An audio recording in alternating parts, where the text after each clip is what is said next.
நீ சிவனை வணங்குகிறாய் என்றால் சிவன் உன்னை நேரடியாக பார்க்கிறார் என்று அர்த்தம். ஆனால் நாம் நினைத்தாலே போதுமா? இல்லை, சிவன் நினைக்க வேண்டும், நீ என் பக்தனாக இருக்க தகுதி பெற்றவன் என்று. அந்த தகுதி பணமோ பதவியோ இல்லை, உன் நல் உள்ளம் மட்டுமே.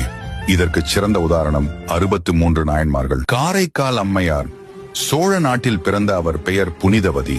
சிறுவயதிலேயே சிவபக்தியில் உயர்ந்தார். திருமணத்திற்கு பிறகும் பக்தியில் சிறந்து விளங்கினார். மாங்கனியின் அதிசயம். ஒரு நாள் கணவர் அனுப்பிய மாங்கனிகளில் ஒன்றை பசியோடு வந்த சிவனடியாருக்கு பரிமாறினார்.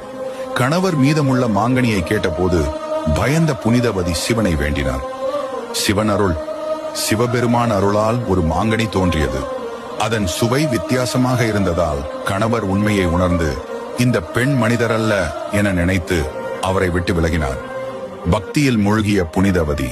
கணவர் பிரிந்த பிறகு புனிதவதி முழுவதும் சிவபக்தியில் அடங்கினார்.